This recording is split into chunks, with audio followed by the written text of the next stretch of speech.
Darren Rovell of Collect TV here with Ken Goldin of Goldin Auctions. What national is this for you? I tried to figure it out. I believe it's my 30th because I have skipped quite a bit in between my first. Your first was what? My first Anaheim?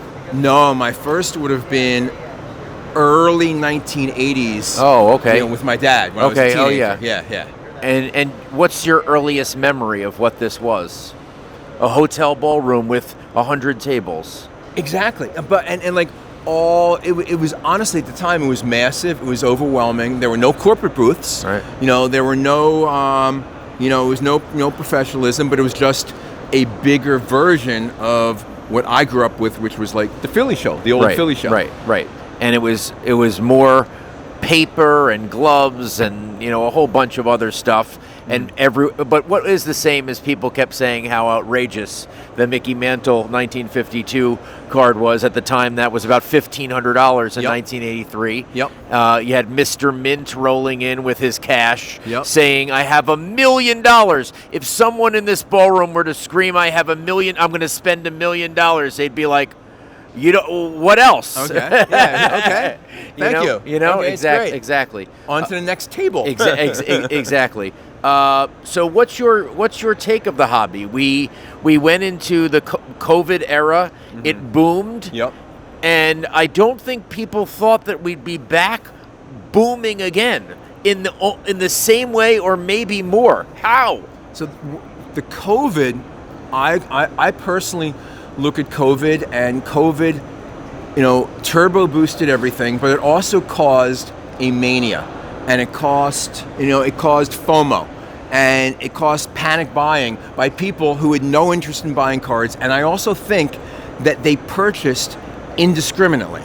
Okay, so there was stuff that went up crazy high values that should never have touched those values, and that happened in mid-2020 to 2023 January, maybe. I would say it happened until mid-21, and then slowly went down for the next couple years. But what we have now is really a 2-year, consolidation, a regrouping, and I think that there are more people that are actually, and again, I will call them collectors, even if their intent is to buy it and resell it, but as opposed to like a reseller, a token speculator. There are more people today that are actively involved and care about it than at the peak of COVID. And there are more people who are serious today about it than at the peak of COVID. What have you seen that you're most surprised about? Over the past year, to me, what I've seen I'm most surprised about, without a doubt, has to be Caitlin Clark cards. Not even close. Yeah, I mean, you have the one-of-one logo woman on August 9th in your auction. Yep. What do we think that's going to go for? That should do 500,000 plus. We've got the green Kaboom, which will be one of one, which will be lot number 1, the Gold 100. That may do 750. It's just remarkable. All the other things, less than 2% of my buyers are probably from outside of North America. Less than 3% of my business was probably soccer. What's it now? Oh, how many outside North America? 30%? Oh God! I mean, our user base might be as high as 40% non-USA registered users. It's and that's obviously a lot of that is the Netflix effect. It was the Kobe Bryant effect from 2013. It was the Ohtani effect from 2024. All these big things that attract so much attention to Goldin in particular and the hobby in general have really broadened our reach. And obviously, over the past year, with eBay and people all over the world seeing the Goldin banner on eBay, you click and you go to goldin.com. Oh wow, what is this? It's cool. I'm going to register. Let's talk about some of your advantages. Obviously, the King of Collectibles now going to have a 3rd season. Congratulations on that. Thank you. How much of that and people seeing that affects people coming up to a place like the National and consigning to you? It's unmeasurable. I mean, you got to think about it. It's not only you; it's the other stars of the show too. Exactly. No, it's really immeasurable. I mean, first of all, in terms of users, I think at this point, hope I don't get in trouble, but I think at this point, it's okay. He tells me it's okay. It's okay. It's okay. I think at this point in time, over 60%. Now you know me. from 2012 to 2021, did I kick everybody's ass in marketing promotion? Yes. Okay. So we did a lot to promote our business and get users. But I think from the day April 28th, 2023, the day the first show of Netflix launched, I think 60% of people registered at Goldin today registered after that day. That's a pretty insane number. Okay. But to continue, we're bringing a card that people have been looking for 28 years. There are the first ever jersey patch card of Michael Jordan was the 1997. 97. There are 23 of them. They had known about 21 of these numbers. There were 2 numbers that were missing. One of them was number 11. We got a phone call. Carlo got a phone call at my office from somebody and said, I want to speak to Carlo.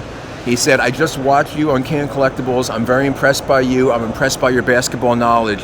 I have a card I think you'd be interested in. And it was that. It was that card, and the guy pulled it personally 28 years ago and saved it, not graded. Amazing. So we're going to get it graded today, and it'll be on display at our booth. Can you tell me how tough it is, even with all the advantages, to play in today's marketplace, whether it's just like the agent business, the race to the bottom. Hey, I want all the money that you're possibly going to. Well, we got to market it, or the race to the bottom. Fanatics Collect is all over the place. There's a war there.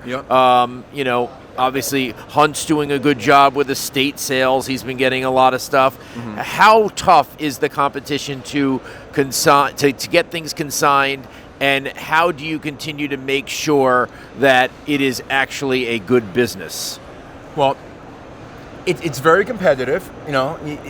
Obviously the market is very competitive, and there's new, stronger hands that are buyers and competition. But the fact of the matter is that people consign with Goldin because when you're trying to sell something, you want one thing: the best price. Okay, and what I'm able to tell people is, if my competitor is offering you a 2% better rate relative to what I can get, I think I can get a bigger number, so it doesn't matter. Yeah, and not only that, but are they going to? How many people follow them on social media? How many people are they going to put out to? How many people are on their user list? It is a competitive market. The toughest situation we have is dealing with Topps redemptions, and that's I will win every single battle head to head. But when it comes to the Topps redemption, right, because Fanatics owns Topps, and it's right there, and they're there. They could actually give it to someone to redeem, and then be there to say, "Hey, now will you consign it?" 100%. So that's really unfair, in my opinion. The fact that they monopolize that. Is that legally unfair, or are they using their advantage? My personal opinion is, only in my own. This is Ken Goldin talking, not Goldin, not eBay. Yeah. Look, I think it's unfair. Right. I think that if you produce the card and sell it, you shouldn't have a secondary marketplace to try and take money out of the little store's hands, take money out of the distributor's hands, to take money out of the collector's hands. And I think people who are selling these big cards should have the opportunity to contact anybody they want. And if one company gets their info, if every company is on an easy playing field, I will kick everybody's ass every time. But tell us how you really feel. What are you most concerned about? We have autograph scandal, whether it's overblown or not. We know that Brett Lemieux did not sell $350 million or have 80,000 fake Kobe's. There's a Miami Heat scandal where it's like, the equipment managers have taken over time, and maybe could there be clawbacks from someone who bought something years ago and whatever. What are you most concerned about in the industry in terms of what you can have your hands on and ultimately sell? Sure. So for me, people were like freaking out about the Lemieux stuff, and I said, this is my 8th time with the worst disaster in the world. It's like I was actually dealing with Tim Fitzsimmons when he was writing Operation Bullpen and doing that stuff. So, and I think it's they said the industry is completely over and autographs will never recover. I think that is overblown. I also think it affects. It really is. It's not a Goldin specific thing. People ask me, I say, I don't think we sold a single thing from this guy because we don't just put it up there. We look at it, it's on the web for 3 weeks. So I'm not worried about that. The Miami Heat thing, I'm like wondering, where's the news, guys? It's 2025. Don't you remember the Giants 15 years ago with equipment managers selling stuff? Every single year, every team has people that walk out with stuff. The difference is now they didn't pay attention to it, and now they're seeing the numbers, and now they say it's ours. Yeah, now, exactly. So to me, the biggest problem with the industry is the value in new trading card product being produced. I mean, this is what's amazing to me. And I had somebody, I won't mention a name, but a very large breaker say, look at the show, look at these booths, look at all these tables. Do you know what is making this work? It's repacks. Correct. He goes, the people cannot open up a product, a new box from any manufacturer and get what they feel is enough of return that they would rather know they're not going to get $1 million card out of a repack, but if they can get 70%, 80%, it's better. And I think the problem... It's better than 80% is better than 10. If they think the average pull is going to get them 10% of what they paid, correct, and they believe that repacks are just and they're going to get 70 or 80%, they would rather. And so we should read that as a problem. We should read that as a problem with every single brand new licensed trading card manufacturer, because the product they are putting out is discouraging so many people that they're letting a $50 or $200 million repack business thrive that literally was non-existent 10 years ago. Yep. And I may be the only person sitting next to you telling you that at this show, because I don't get allocations from any of the manufacturers, and I just where do you think breaking is going? I enjoy watching it. I think it's entertaining. I think it provides a service for people who cannot afford a whole box or a whole case. Final question: what would are you interested at all in doing more live style auctions? Would that generate more money versus just live on the internet? How you usually act. Well, we used to have a live auction at the National, and in many cases the prices were lower. And because it depends on who shows up. Someone didn't show up in the room, you're done. Not only that, but if you do it at an event like the National, all the big buyers are together and they say, I want this card, I want this jersey, you stay off this, you stay off this bat. However, as far as live, I personally, am going to be, one of them is public, one of them is not. I personally am going to be on eBay Live twice in the next 5 days, both which absolute monster, mega, worldwide known. One's an athlete. Well, they're both athletes, and we'll be selling stuff. And you know me, I used to go in QVC and sell all the time. I love doing that, so I look forward to it. You always have a couple ass kickings in there. You always have a couple secrets. And without that, it wouldn't be Ken Goldin. Thanks so much for joining us at the National. Anytime, Darren.